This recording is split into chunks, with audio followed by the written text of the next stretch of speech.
Welcome to the autopsy of a lie. You are likely sitting there, scrolling through your phone, looking at a picture of him with his new supply. They look happy. They look perfect. And a voice in your head whispers, "He has forgotten me. He is giving her everything he never gave me." It hurts. It feels like a physical blow to the chest. But I am here to tell you that pictures are silent, but psychology screams. The smile plastered on his face is not a smile of contentment, it is a mask of desperation. Behind closed doors, in the silence of the bedroom, a very different reality is playing out. He is not in love, he is in withdrawal. And the drug he is craving is you. We are going to expose the secret that the narcissist would rather die than admit. He is addicted to the specific chemical high he got from sex with you. You see, with you, it wasn't just intimacy, it was a somatic conquest. You provided a level of intensity, vulnerability, and raw energy that fed his ego in a way no one else can match. He didn't just leave a relationship, he walked away from his primary fuel source. And now, he is looking at the new supply, this safe, easy replacement, and he feels a cold, gnawing emptiness in the pit of his stomach. He hates her, not because she is bad, but because she is not you. The haunting question that keeps you awake at night is the sex better with her? The answer is a definitive, biological no. For a narcissist, sex is about power and mirroring. You reflected a massive image of himself back to him. The new supply reflects a smaller, dimmer image. He is currently lying next to her, staring at the ceiling, replaying the highlight reel of your time together. He is trying to map your reactions onto her body, but the map doesn't fit. He is experiencing somatic dissonance, a psychological friction that turns his desire into disgust. You need to understand that you were not just a partner, you were a high-octane supply. The narcissist is an addict. He left you because he thought he could find a cheaper, easier drug. He thought he could get the same high without the drama, which was actually your boundaries. But now that he has settled for the cheap stuff, he is realizing it doesn't get him high. It just makes him numb. He is secretly furious at the new supply for failing to fix him. He is punishing her for her inability to be the phantom he left behind. This video is going to destroy the illusion that he has upgraded. We are going to look at the physiology of his addiction to you. We are going to reveal why he stalks your social media at 3 a.m. while the new supply is asleep beside him. He isn't looking at your photos to mock you, he is looking at them to get a hit. He is trying to trigger the dopamine rush that his current reality is denying him. He is a starving man sitting at a banquet of cardboard food, pretending to be full. The new supply is a placeholder. A prop. A shield against his own loneliness. But she is not a soul mirror. You were the mirror. When he looked at you during intimacy, he felt like a god because of the way you looked at him. When he looks at her, he just feels like a man, a bored, aging, ordinary man. And for a narcissist, feeling ordinary is a fate worse than death. This is the root of his secret hatred. Every time she touches him, he is reminded of what he lost. You might feel replaced, but in his mind, you are the gold standard against which everyone else is failing. This isn't a compliment, it's a pathology. He objectified you, yes. But he objectified you as a premium object. He has now downgraded to a utility object. He is trying to force himself to love the utility, but his body is rejecting the transplant. He is suffering from phantom limb syndrome, reaching out for your energy and grasping only air. We are going to validate the intuition that told you something is wrong with this picture. You felt it. You knew their happiness looked forced. That's because it is. He is performing happiness for an audience of one, you. He is posting those photos to try to make you jealous. Because if you are jealous, it means you still care. And if you still care, maybe he can still access the supply. He is using the new supply as a weapon to get a reaction out of you. Why is this secret knowledge? Because the narcissist presents a facade of invulnerability. He wants the world to think he moves on effortlessly. He wants you to think you meant nothing. But the truth is buried in his neurochemistry. His brain was wired to your frequency. Unwiring it is not a matter of willpower, it is a matter of biology. And right now, his biology is screaming in protest. He is a junkie going through cold turkey, and he blames the new supply for not being the cure. Prepare yourself. We are going to walk into the dark room of his obsession. We are going to see that his hatred for the new supply and his missing of you are two sides of the same toxic coin. By the end of this video, you will realize that you didn't lose him. He lost the only thing that made him feel alive. And now, he is stuck with the corpse of his own choices. Let's expose the addiction. To understand his secret hatred, you must understand the concept of narcissistic tolerance. Just like a drug addict builds a tolerance to a substance, the narcissist builds a tolerance to validation. You provided a specific brand of validation, intense, emotional, perhaps even chaotic. This chaos created massive dopamine spikes in his brain. The new supply is likely calmer, nicer, and more compliant. To a healthy person, this is good. To a narcissist, this is boring. Boredom is painful to them.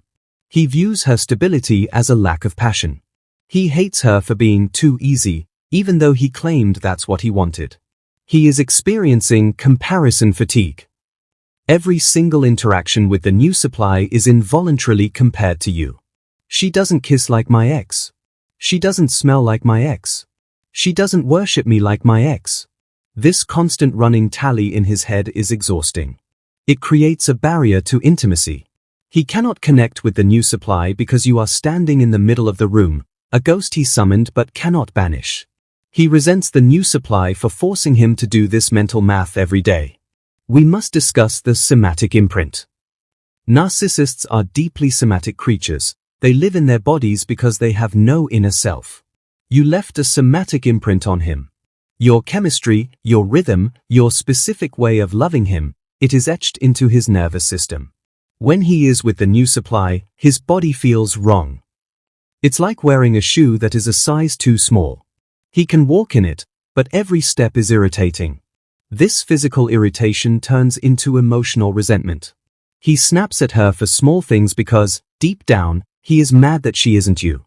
The idealization phase with the new supply was a fraud.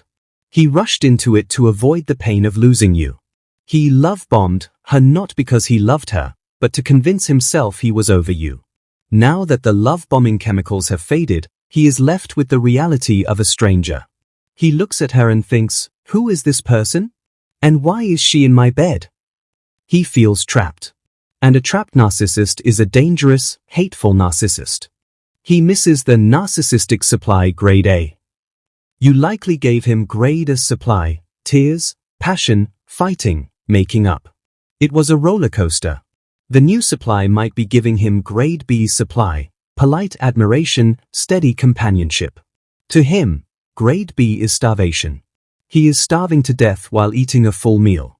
He hates the food because it has no flavor. He misses the spice of your dynamic, even if he called you crazy for it. He was addicted to the crazy. The sexual performance becomes a chore. With you, he felt like a porn star, a king, a conqueror. With the new supply, he has to work to maintain the illusion. He has to fake the enthusiasm. This performative sex drains him. He resents her for making him work so hard to feel so little. He starts to view sex with her as a duty rather than a release.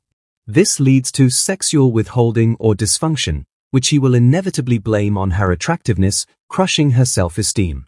He is projecting his self-loathing onto her. He knows, subconsciously, that he made a mistake. He knows he traded down. But a narcissist cannot admit a mistake. So, instead of saying I messed up, he says she is annoying. She is needy. She is not enough. He projects his own failure to choose a good partner onto her failure to be you. She becomes the punching bag for his regret. He is addicted to the cycle of abuse you shared. If your relationship was volatile, he is addicted to the highs and lows. The new supply might be too healthy to engage in that cycle. She might not react when he provokes her. This lack of reaction denies him his fix. He hates her for her sanity. He misses the way you would fight for him, because your fighting proved he was important. Her peace makes him feel irrelevant. The ghost of potential haunts him. He always thought he could mold you into the perfect object. With the new supply, he realizes she is already mold, or unmoldable. He misses the project of you. He misses the game of trying to break you. If the new supply is already broken, easy prey, or too strong, boring, the game is over. And the narcissist hates when the game is over. Ultimately, he hates the new supply because she is the living proof of his limitation. She represents his inability to sustain a high-value relationship. He looks at her and sees his own mediocrity reflected back. He looks at his memory of you and sees the greatness he squandered. He is stuck in the middle, hating the present and craving the past. The dramatic turning point happens during a moment of failed intimacy. Perhaps they are on a romantic getaway, the kind he used to take you on. The setting is perfect. The new supply is looking at him with love. And he feels dead. Nothing. The erectile dysfunction of the soul kicks in. He tries to summon the feelings, but his brain flashes an image of you. In that split second, he realizes he is physically with her, but spiritually stalking you. The realization triggers a massive narcissistic injury. This triggers the devaluation avalanche. Because he feels dead inside, he needs to blame someone. He can't blame himself, so he blames the new supply immediately. The romantic dinner ends in a silent treatment. He picks a fight over something trivial, the way she chews, her outfit, her laugh. He attacks her to vent the frustration of his own impotence. He is punishing her for not being the drug he wants. He begins the triangulation in his mind. He starts openly comparing her to you, even if he doesn't say your name. My ex used to do this. Why can't you be more adventurous? He drops hints that she is failing a standard set by a ghost. He wants her to feel insecure because he wants her to work harder to replace you. But the harder she works, the more pathetic she looks to him, and the more he despises her. He starts digital stalking with renewed vigor. He unblocks you. Or he uses a burner account. He needs to see your face to feel something. When he sees you, he gets a hit of dopamine, followed by a crash of rage. Why does she look so good? Why is she happy? This rage is then directed at the new supply. He yells at her for suffocating him right after spending 2 hours staring at your Instagram. The secret reach out occurs. This is the moment he breaks the unspoken contract with the new supply. He sends you a text. Thinking of you. Hope you're well. He does this while lying in bed next to her. This is not love, it is a supply check. He needs to know if the grade A drug is still available on the market. If you respond, he gets his fix and ignores the new supply. If you don't, he spirals into despair and torments the new supply. He starts sabotaging the new relationship. He leaves messes. He spends money recklessly. He flirts with waitresses in front of her. He is subconsciously trying to get the new supply to discard him so he can escape the boredom without taking responsibility. He wants out of the cage he built, but he is too cowardly to open the door. He wants to be forced out so he can play the victim again. He experiences nostalgia distortion. He forgets all the bad times with you, the times he abused you, and only remembers the golden period. He romanticizes the sex, the connection, the intensity. He creates a fantasy version of you that no human can live up to, certainly not the new supply. He worships this false idol of the ex while desecrating the real woman sleeping next to him. The new supply starts to look like a prisoner. She senses his withdrawal. She tries harder. She dresses up. She initiates sex. And he looks at her with the ick. The more she tries, the more repulsed he becomes. He hates her neediness, forgetting that he engineered it. He sees her love as a cage, whereas he saw your love as a challenge. He is bored by the capture, he misses the hunt. He engages in fantasy dissociation. During sex with the new supply, he has to close his eyes and visualize you to finish. This is the ultimate betrayal. He is using her body as a vessel to interact with your memory. It is a violation of her, and a testament to his addiction to you. He is stealing intimacy from her to pay a debt to his obsession with you. The turning point concludes with the realization that he is trapped in the middle. He cannot go back to you, because you know who he is, and he cannot go forward with her, because he hates who she is. He is in narcissistic purgatory. He is angry, sexually frustrated, and deeply, profoundly miserable. The collapse manifests as somatic decay. The stress of living a double life, pretending to be happy while secretly obsessing over an ex, takes a toll. He looks older. He gains weight or loses it rapidly. His face loses its luster. The player energy evaporates, leaving a grumpy, haggard old man. The new supply notices this decline and wonders what she did wrong, not realizing she is watching a man rot from a lack of his preferred fuel. The new supply is destroyed. She becomes a shell of herself. She is anxious, walking on eggshells, trying to please a man who looks at her with contempt. He has effectively transferred his self-hatred into her. She becomes the crazy one, crying and begging for reassurance, which gives him a temporary ego boost but ultimately deepens his disgust. He thinks, look at her, she's pathetic. My ex was a queen compared to this. He becomes a bedroom tyrant. Because he can't get the natural high, he tries to force it through darker means. He might demand things the new supply is uncomfortable with. He might become aggressive or degrading. He is trying to shock his system into feeling something. He is using her body like a crash test dummy, trying to see if he can impact the wall hard enough to feel the collision. He starts hoovering indiscriminately. It's not just you, he reaches out to all his exes. He is desperate for a spark. He is fishing in the dark, hoping something bites. This frantic energy is palpable. People start to talk. His reputation as a happy man in a relationship crumbles. He is seen as the creep sliding into DMs while his girlfriend posts photos of their date night. The mask slips in public. He snaps at the new supply at a party. He rolls his eyes when she speaks. He flirts openly with other women. The world sees that he hates her. He humiliates her to elevate himself, but it backfires.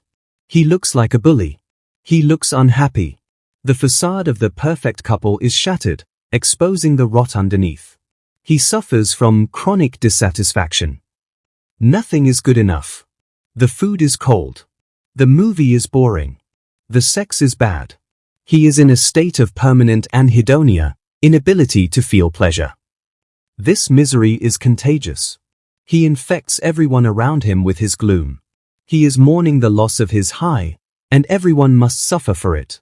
He creates a shrine to the past. He keeps your gifts. He keeps your photos in a hidden folder. He listens to your songs. He is worshipping the dead relationship while killing the living one. The new supply finds these things and feels like she is competing with a ghost. And she is right. She is losing a war against a phantom. The discard of the new supply becomes inevitable. But it won't be clean. He will make her life hell until she leaves, or he will cheat on her so blatantly that she has to end it. He needs to escape the boredom at any cost. When it ends, he will blame her. She was boring. She let herself go. He will never admit, I never loved her because I was still addicted to my ex. He is left alone in the void. After the new supply is gone, he realizes he is still empty. The fix didn't work.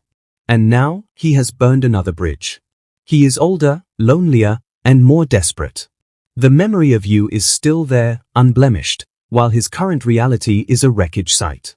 He realizes that you were the one that got away, and he was the fool who let her go. Ultimately, the consequence is sexual bankruptcy. He realizes that he can no longer afford the greater supply. He doesn't have the charm or the youth to attract another you. He is destined to cycle through lower and lower grades of supply, forever chasing the high he felt with you, forever disappointed, forever hateful.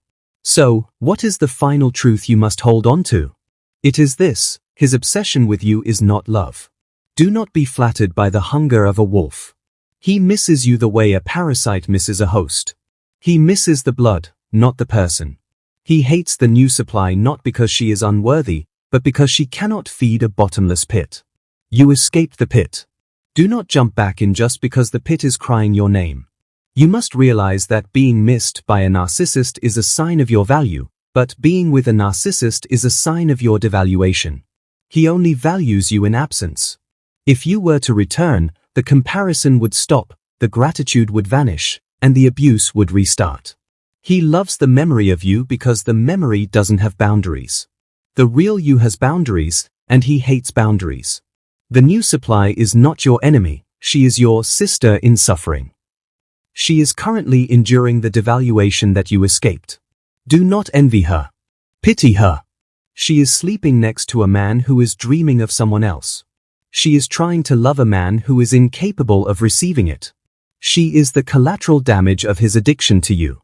Your sexual energy is sacred. It is not a drug for broken men to consume. You reclaimed it when you left. The fact that he is still addicted to it proves how powerful you are. But power must be protected. Keep your energy locked away. Let him starve. His starvation is not your responsibility.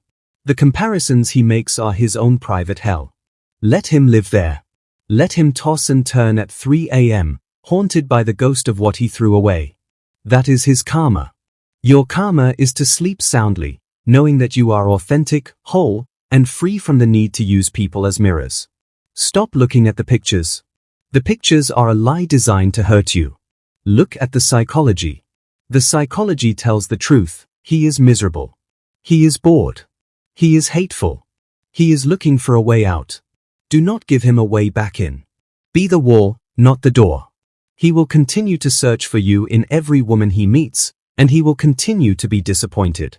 That is his curse. He traded the sun for a flashlight, and now he is angry that the battery is dying. Let it die. You are the sun. You belong in the sky, not in his pocket.